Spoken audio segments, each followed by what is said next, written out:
This a bit about the response you've had so far from the video you posted. Response from the video? Yeah. It's been mental. It's been... Everything I said in that video is what I've been saying for 4 years. But for the first time, there's been a platform for people to hear our true message and to hear what we're saying.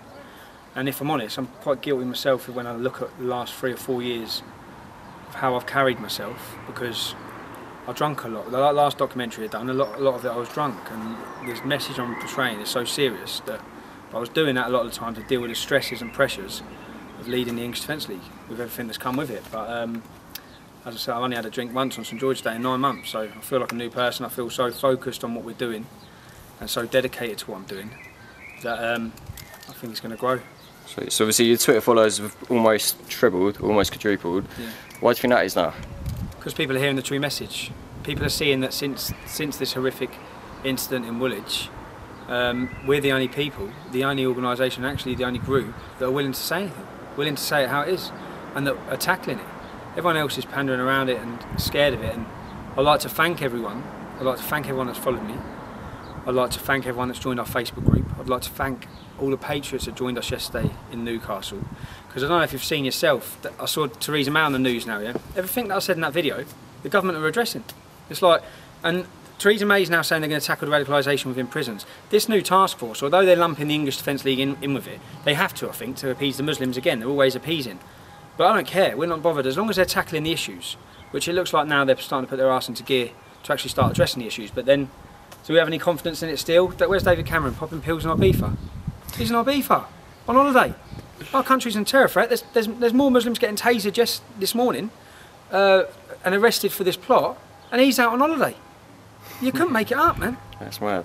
So we see a lot of people that have followed you, and a lot of people that are starting to show support from all sort of races and religions, and they all want to get involved. But I know a lot of people are quite worried that they're going to come to a demonstration, they're going to be targeted. Yeah. I know we've discussed the Sikh community, and there's even Muslims now on your Twitter page that are supporting what you're saying and want to come out. I saw Sky News for the first time in 4 years. Sky News, Abdul comes to every one of our demonstrations.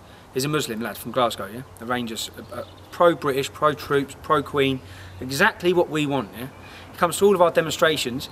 He is treated like a god at our demonstrations, because that is what everyone's crying out for. Yeah? And Sky News for the first time actually showed an interview with him yesterday. So it's breaking the barrier, and he's standing there saying, I'm a Muslim, I'm here, I'm supporting these lads. And yesterday, I think people are seeing, all they have to do is this whole fear around our demonstrations is portrayed by the media. We're guilty of it sometimes. Angers and frustrations do spill over. But generally, our demonstrations are peaceful, unless they come under attack. Now yesterday we had, and I'm glad as well, everyone can see the biased media. Everyone can see it themselves. Just look at the video of how many people we had at our demonstration yesterday. Just watch the video and then see the news reports ranging from 750 to 1,500. There's a minimum 5,000 to 7,000 supporters on the street. So why are the media saying that if they haven't got an agenda? Why are they lying to the public to play it down? Why are they? And it's good now that there's a platform that all these people can see that and they can watch it themselves and think, yeah, they are lying. So that's what they've been doing to us for 4 years.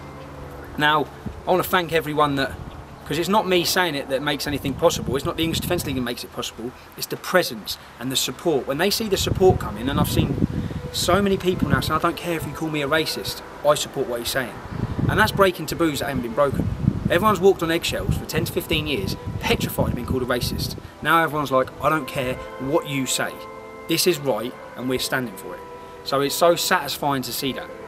So how does that feel that obviously you've gone from a lot of people hating you on your Twitter to even apologising to you, saying that what you're saying is right? Things have just completely flipped over the last few days. How do you feel about that? Yeah, it feels good. I'm not gonna lie, you know what I mean? Usually I'm getting, but I'm still getting death threats, you know what I mean? I'm still constantly getting death threats, which I mentioned yesterday. I handed Bedfordshire Police 200 serious death threats to decapitate me, to kill my kids, yeah? Not one arrest. Yesterday, breaking news on Sky News, 3 arrests made for people from English Defence League or that sort of background for racial tweets. Now everyone who follows me can see it, right? Why are the police not doing anything about it? What's going on?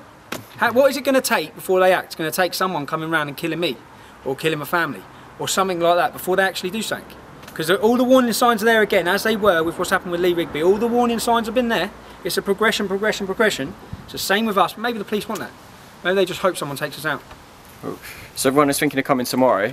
What would you say to all the families that are thinking of coming out but are a bit apprehensive because of violence? Don't be apprehensive. There won't be violence. That you saw yesterday, there was no violence in Newcastle, and I want to thank everyone for that, because I know how frustrated, angry, emotions are running high. but everyone kept it calm and channeled it, which will happen again tomorrow in London. And all I say is, just come out. The only way that they're going to listen is through people power. When they see it, like they're going to be listening now. They're listening. They're sitting up and listening. That's why they're actually starting to make all these new decisions. They're listening. And just come out. It'll be peaceful. And all I say is, to any lads that are really angry, yeah, this is an ideological war. This is not a war that you're going to win with punches, kicks, bottles, bricks, or smashing things up. If I thought we could go to London and smash our own capital up, and that would solve the problem, I'll be the first person saying that's what needs to happen. But that is the last thing that needs to happen. In this ideological war, we need to win the hearts and minds of the people. That's it. And we're winning them with hearts and minds of the people, which is terrifying them. People are hearing our voice, it's giving us a voice, it's giving the people a voice. And I just pray that everyone keeps calm tomorrow, comes. It's a day of respect tomorrow, nothing more. It's a day of respect in the support of our forces, in Lee Rigby and his family. Out of respect, everyone has to behave. I ask that people don't drink excessively, control yourselves, and let's have an amazing demonstration, and let's hope the political elite starts sitting up and listening. Cool. So obviously, you know that there's a lot of the Sikh community that want to come, and there's a lot of other communities that want to come. What obviously they're a bit apprehensive about coming, like we just said. And how do you know what? If I was a Sikh, yeah, and I'd read the media reports and I read these left-wing organisation reports about the English Defence League, I'd be apprehensive. If I knew the English Defence League in my city, I wouldn't want to come out. Yeah? Yeah. But the brave ones have. They've braced that. They've got past that barrier, and they've been standing with us united for 4 years. Many Sikhs have. Now, all I can say to them is, just come along and see for yourself. They'll be welcomed, massively welcomed. And I just want to say to English Defence League supporters as well as Sikhs, because we do attract an underclass as well. We do, yeah? But what people have to understand is, with the English Defence League, you've got the good and you've got the bad, yeah? With the Sikh community, you can't get a better community in this country. You can't. They are so British. They celebrate St George's Day. The 88,000 turban-wearing Sikhs died in the World War. These are the best people I've ever met in my life, the Sikh community. The best. And it's criminal that they should be getting any backlash anywhere. It's criminal that innocent Muslims are getting it, yeah? But Sikhs is completely criminal because they love our forces, they love our troops. And there's a group of Sikhs that have been protesting for 4 months outside Downing Street. They're going to be there tomorrow as well. They're protesting against a Sikh fella who's on death row back in India.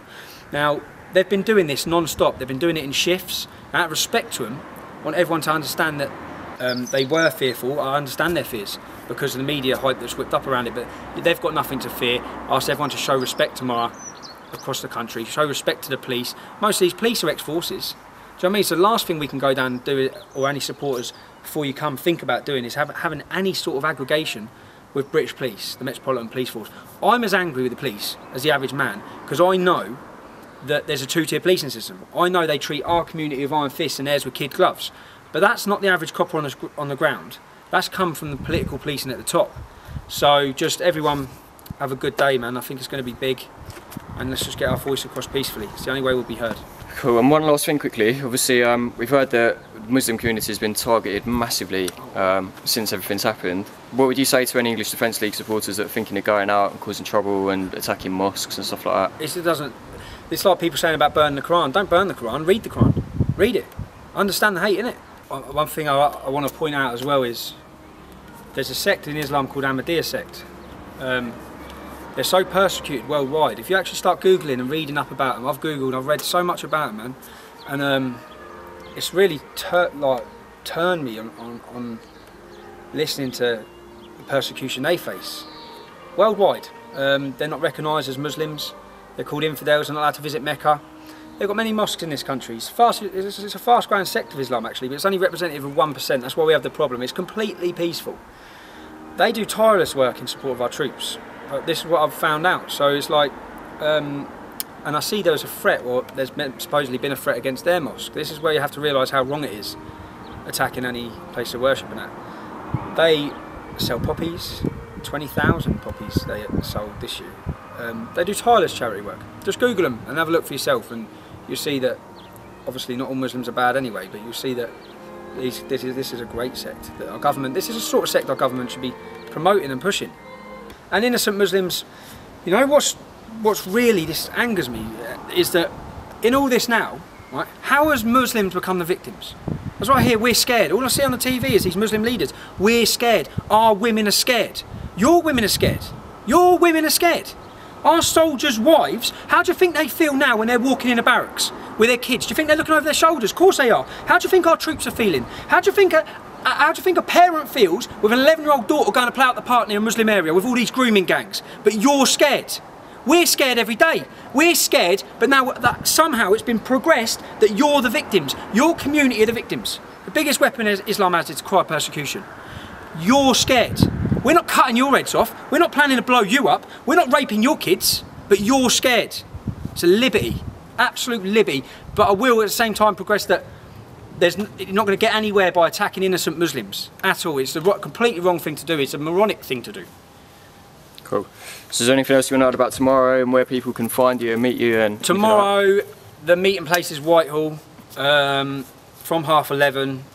Some people, there's a Wetherspoons there to go get food and have a social meet up, and then we'll be heading from there about 2:30 onto Downing Street, where there'll be speeches and just a coming together and just a complete show of respect in support of our armed forces. Yesterday, the media, I done interviews with so many media, ITV, CNN, Sky News, BBC News. Did any of them show it? The only way they'd have showed that is if we kicked off and rioted.